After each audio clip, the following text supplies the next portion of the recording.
We are concerned now. What is your concern, Millie Gladstone? What is your concern? My concern is that I feel concerned about improvement because that's how seriously I take it.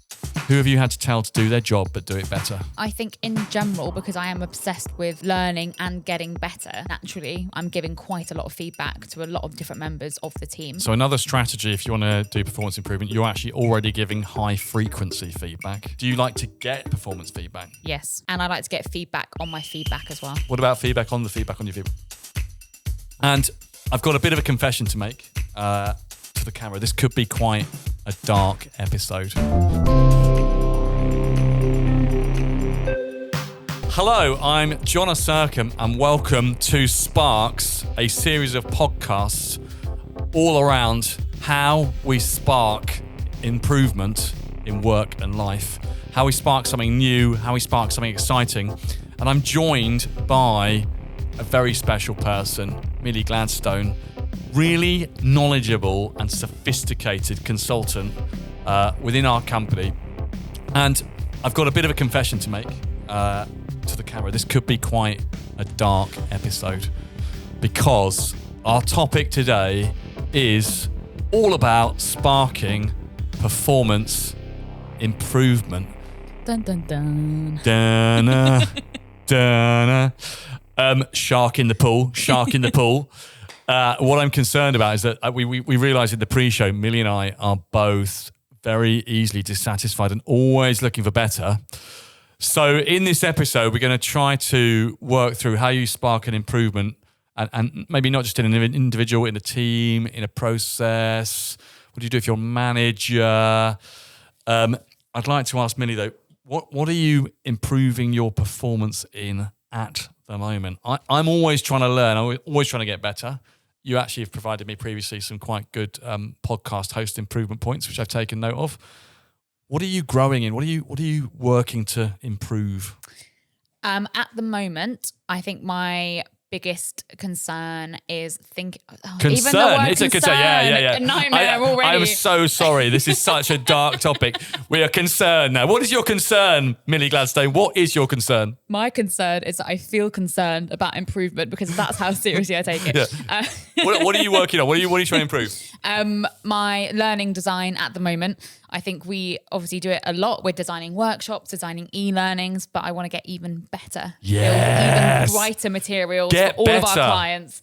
I feel like whenever I hit a plateau, I think, what's stopping me? Level up. Yeah. So I love that approach. And I think what you're sharing actually, you're actually not really going to, I've got some bad news. You're not going to need a manager because you, Millie Gladstone, are trying to improve yourself.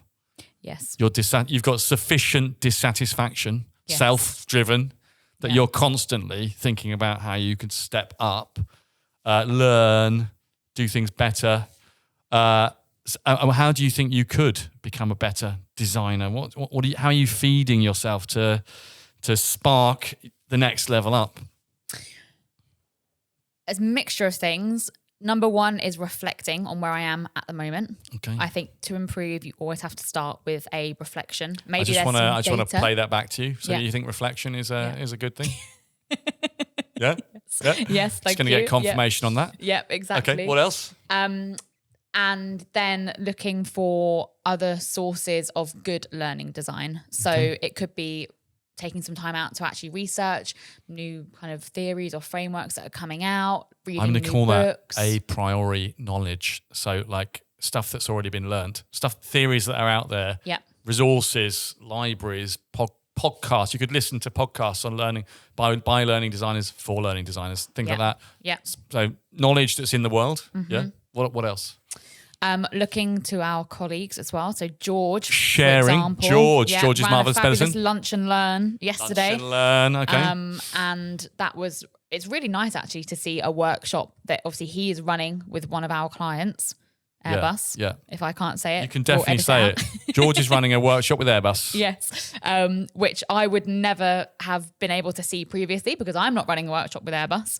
George is. Yeah. So to be able to see kind of how he's approaching that and what that program and that workshop might look like was really interesting. Sometimes being the learner when we are learning professionals is the best way to grow. Definitely. And looking around you, isn't it? I remember when I was trying to improve at being a learning designer, I went to a barn dance. Okay. Could be a Scottish ceilidh, or what was it called in America? A line dancing. A line dance, yeah. And I realised that basically this is a room full of people broken down into small groups. Like some dances, you have to swing your partner and then you go on to another partner and you're so doing reels and things like that. Hang on a minute, this is just paired work in small groups with rotating partners. Basically, at the barn dance, as a learning designer, I got completely lost thinking, I don't need to actually learn any more about group dynamics. I can just learn it all by going to barn dances, ceilidhs, and line dances. It's just the same stuff, different combinations of people and a process by which everyone gets organised. You know? Yep. So there's a lot of stimulus around there to improve performance. It sounds like you're going around life with your mind open. Always. Yeah. Yeah. What about on a client side? Imagine if you're working with a client, you run lots of leadership trainings. What would you say to leaders who are trying to improve their team?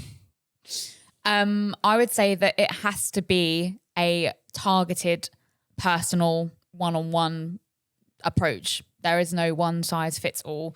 And I personally believe that the key to any performance improvement is always feedback. Feedback.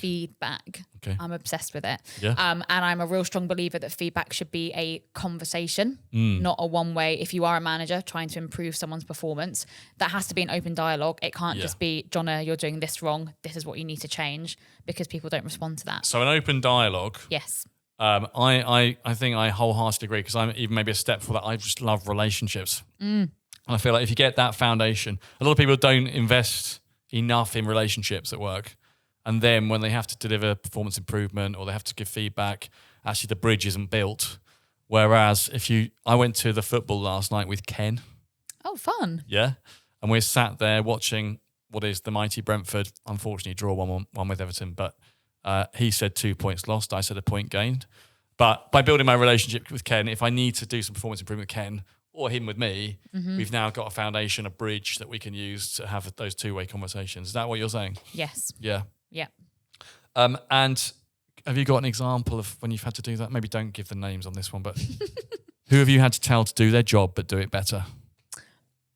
I don't think there's a particular example that sticks out to me. I think in general, because I am obsessed with learning and getting better, it's something that happens weekly, daily. I tend to review a lot of content that goes out to our clients. So naturally, I'm giving quite a lot of feedback to a lot of different members of the team. This is excellent. So another strategy, if you want to do performance improvement, you're actually already giving high frequency feedback. Yes.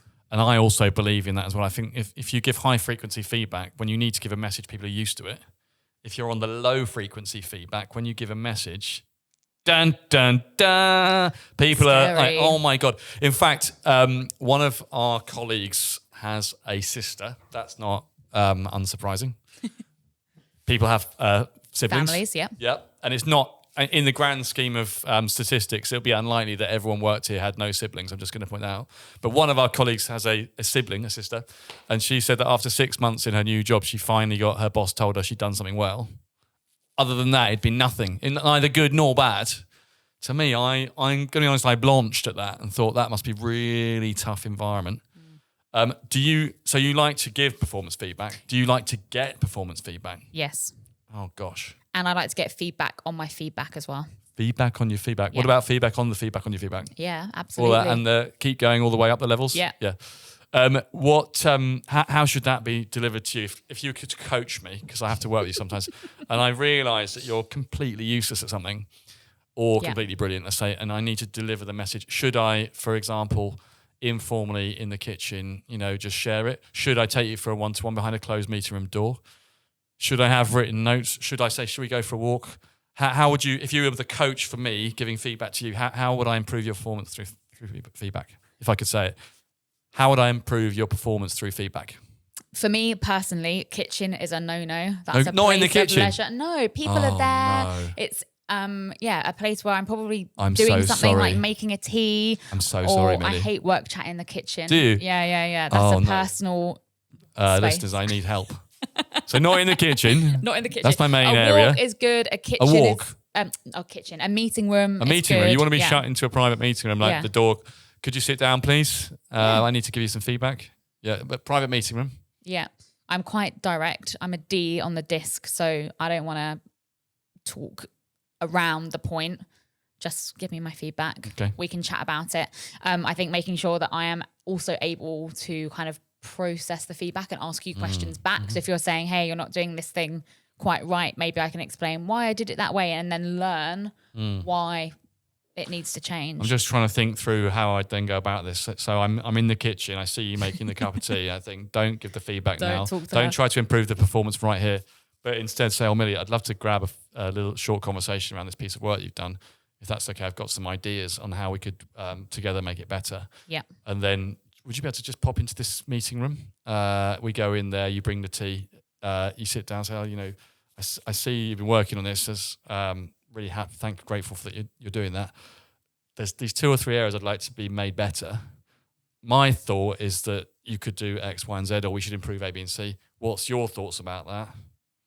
Get your thoughts, create a dialogue. Would that work for you? Love it. How should I end that meeting after that dialogue's gone well? Future focused. What will I do next time? Yeah. Okay. So that I don't make that mistake again. What's the behavior change? So they call it sometimes, don't they, forwarding the action? Yep. Which is, okay, right, we've been through this, it's great, we've had a good dialogue. How are we going to see this in the future? Mm-hmm. Okay, so that would work for you. Yeah.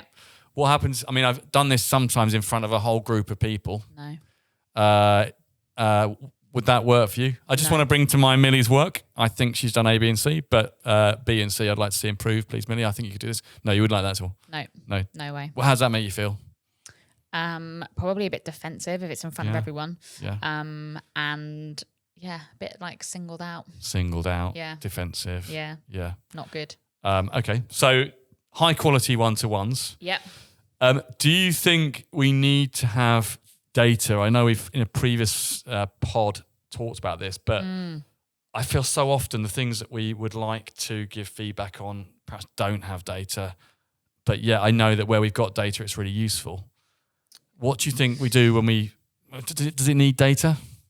I think sometimes, yes, data can be helpful, but I think what you actually need to improve performance is evidence. Data could be some of the evidence you're bringing to the table to have that conversation, but I don't think everything can be measured with numbers, with data. So, if it's a piece of written work, for example, you can't show me numbers to improve that. Yes. That's more qualitative data. So many qualitative. Yeah. I know we both completely disagree about the role of the apostrophe, for example. I personally would have them banned. I think they're unnecessary. No. I think they're unnecessary. They're an imposter. They're on the wrong line of punctuation. They're not even proper punctuation. And only idiots can't work out what roughly was being meant by reading. Let's say you are bad at spelling. People can still work out what you were trying to say. Apostrophe is the same. You could probably ditch it, save us all the hassle. But I know you love the apostrophe. So we could have a qualitative discussion about that. But how do we work out who's right? The laws of grammar show us who's right. The laws of grammar? Yeah. But if you were to download this podcast and write it out, have we followed the laws of grammar in this podcast, or have we just conversed around using half sentences and interruptions? How we write is not how we speak. Okay. How you write is not how you speak. How I write, that's how I speak. So, what do we do? What I'm saying is, when we disagree, how do we resolve that? Because quite often the way it's resolved is through power dynamics. And the boss is right, but I don't believe the boss is more right than anyone else. Yeah. How would you resolve it if you either someone above you, someone below you, and it's qualitative and you don't agree? How do you deal with that? It can be really tricky, but I think that's why it has to be an open discussion so that both cases can be heard. Because I've also been in the situation where I've given someone feedback. They've then explained to me why they've done it that way. And I thought, actually, that could make sense. Let's try it. So, for example, someone saying why they haven't used an apostrophe. No, that would be wrong. There are rules. There are rules. I said this is going to be a dark episode. Yeah. So I've got a question for you. What we were just touching on there about power dynamics. Obviously, you are the boss, CEO of Interactive Workshops. Yeah. So in theory, top of the food chain. Yeah. I say in theory. Actually, not in theory, it's reality. Woo, pick me up. Yeah, I've got the power. So where do you go when you are looking for performance improvement tips? That's really good. I think I fully agree with you that self-reflection is the fundamental. You've got to make the time, whether it's me walking the dog, cycling, commute. Okay, how am I doing here? I'm a big believer in trying to read the mood as well, and see what people think, how they're feeling. But when I haven't had the right mentors and mirrors in place, then I fail. For example, last week I had one very good brunch with a former board member of Deloitte. And I asked him all the questions that I was wondering about at the moment in our business, how we're going. And he was able to reflect back to me, not necessarily what he thought, but what I was saying, and then confirm back to me whether is what I'm saying, is that what I'm thinking and feeling, is that a good idea or not? So, for example, if I want to grow the business by XYZ millions, his suggestion was find more £1 million clients. Easy. But he only suggested that because that's also what I was saying, which is that a key account strategy, a land and expand, that's good for our business. Yeah. So I think you've got to find those people, find those mentors. I guess on the power dynamics, there's two parts to it. One is it took me a long time to realize I need to accept the office that I'm in, as in, like the office of the Prime Minister or the office. The top the job station. is a station. Yeah. Someone's got to do that job. When there's no one in that station, there's actually no decision maker. There's no point of reference. So you've got to accept that bit, the job role. Decisions have to be made. Things have to be, performances have to be improved. So you've got to accept that. I then try to lower myself on a status level to be easy to talk to. Mm-hmm. And I think that would all be great if I wasn't so opinionated. Same. But the character part, then there's also the character. I'm very strong communicator, strong feeling. So if I think the recycling should be put out, it won't just be, please could someone put the recycling put out. It'll be like, we've got to put the right recycling out. Come on, everyone. So I think there's the character as well. It all comes down to communication, doesn't it? At the end of the day, everything we do. True. So, are you the podcast host now? Because I'm liking this. I feel like you're in charge. I keep just taking over. This is Sorry. easy. This is great.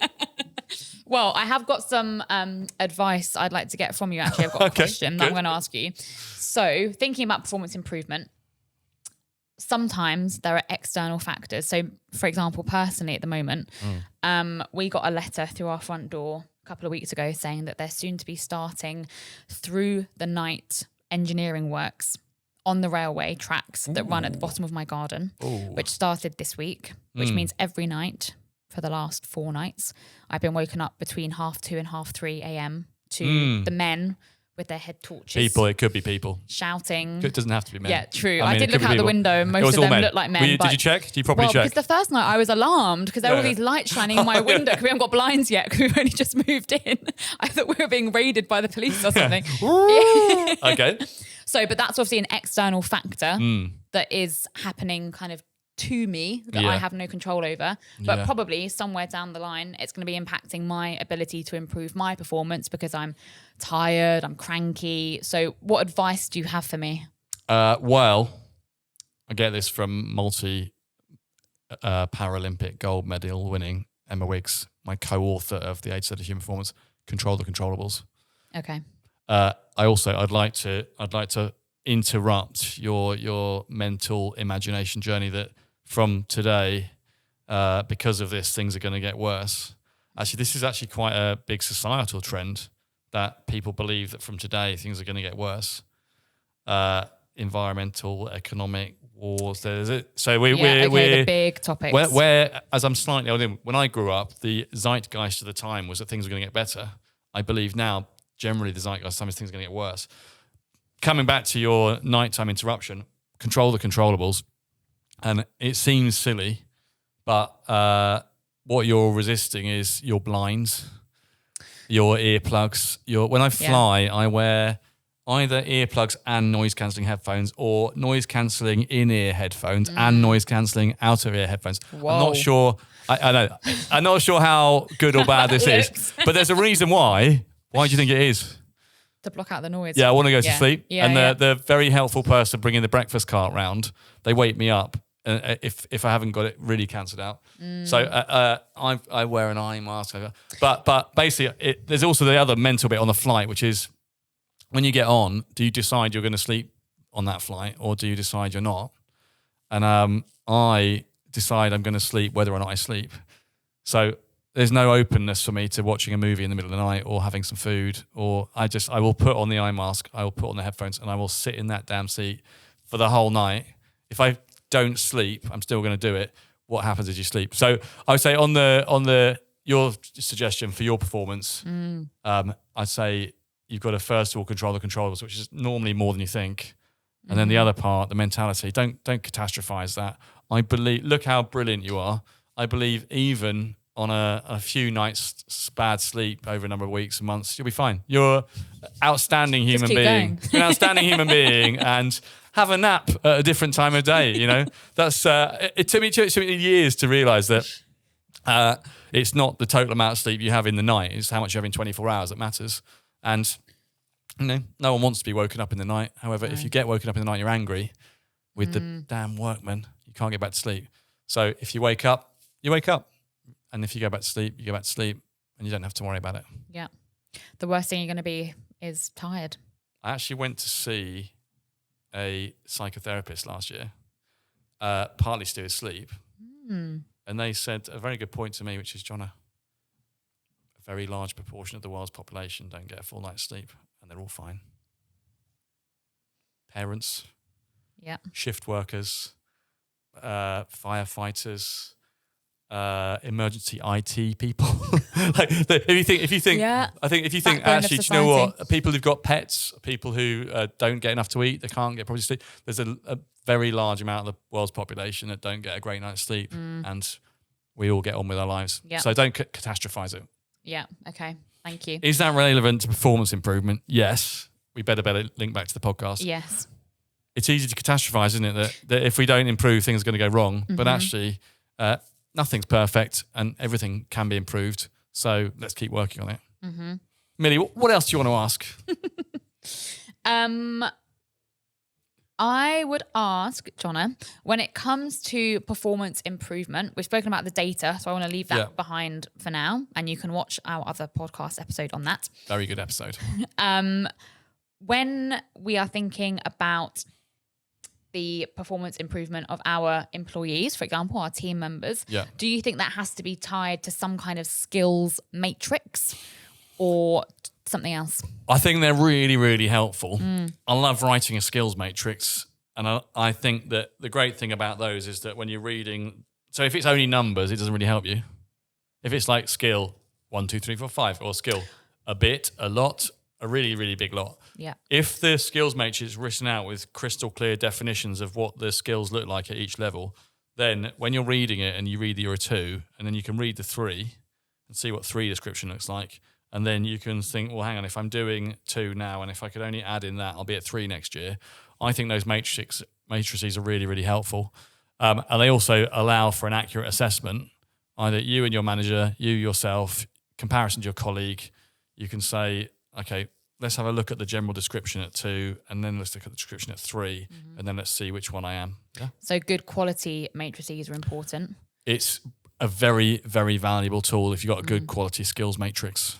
I'm going to ask you about something that you just said in that last answer as well, about comparison. You might compare yourself to another colleague. Yeah. Do you think that's always helpful? Comparison is apparently the thief of joy. Yeah. So when I look at my Ferrari and think how happy I am in my garage, then I look forward and see my neighbour's got a better Ferrari. You know, I could be unhappy with my Ferrari. When I look at my Fiat Panda and see that my next door neighbour has a Fiat Panda 1.3 litre, I could be unhappy. So comparison is the thief of joy. However, we need comparison. And I think it really depends how you set yourself up, whether you're competitive or not, whether you're insecure. I'm very happy to go and be compared to you, who is better than me. grammar, spelling, punctuation, copywriting. It said, I don't mind. You're good at that. You're very good at it. It doesn't matter to me that I'm not. So I think you got to think about the individual, about their confidence levels. I know, for example, other people at work in what we would consider the very fun French lessons, they found it challenging to get feedback on their speaking of their French, and their confidence levels were affected by it. So you've got to think about the individual, their confidence levels. I obviously have high confidence levels. How much they are likely to be negatively impacted by comparison. And if it's going to have a really negative impact, you probably shouldn't do it. If they're more in the professional space where, let's say, the directors of our company, I'm very happy to compare performances because they don't care. It's information to them. It's not a judgment. So if you can make it information, not a judgment, then I guess it works. If you're using it as a judgment, saying person X is a lot better than you, I don't think it works. Yeah. Okay. So almost having it like as a data point. Should be a data point. Yeah. And hopefully, I mean, it's not whether you feel like that. It's the person you're having the discussion. Can they see it like that? And if they can, then it's quite easy. Like coming back to like a sports person, if you've got a running coach or you've got a javelin coach and they say, when you threw the javelin, person A throws it like this and got that far, you're throwing it like this and you got that far. Would you like to be more like them? Yes. Okay, let's learn it. That's easy. But if the person goes away and actually feels insecure, then maybe your attempts to improve performance actually could take it away. So comparison as a information gatherer. Yes. Is useful. I think it's very useful as when viewed as information. Yeah. When it's viewed on judgments of whether people are good or not, then I think it can become tricky. Yeah. But the key part is whether the person who the data is about, how they feel about it. That's what you got to find out, whether they're robust and confident with that area of their work life, or whether they feel uncomfortable about it. Yeah. Mm-hmm. I feel like you should ask me a question now. Yeah. Right. I'm going to ask you, what do you think would be a good performance for this podcast? 10 listeners, 100, we can go higher than that. 1,000. What should we aim for? Because we've got to ask people to listen and share, like and amplify. Mm-hmm. What should we go for? I think I'd be happy with 200. 200. Why are you laughing? I'm not only laughing, I spilled my drink. Yeah. You're going to go for 200? Yeah. That's good. Okay, yeah. I think we can get that, actually. Yeah. I think I'm going to go for 1,000. I think 1,000 listeners and I'd be happy on this. I think that's a good effort to outcome I'd be ecstatic reward. with 1,000. Would you? Yeah, that's basically viral, isn't it? No, I think viral is 100,000. But let's see what we can get to. Let's be ambitious. Millie, it's been great to have you on the show. I think we're going to get wrapped up there. Mm-hmm. I hope that the engineers fix the train line.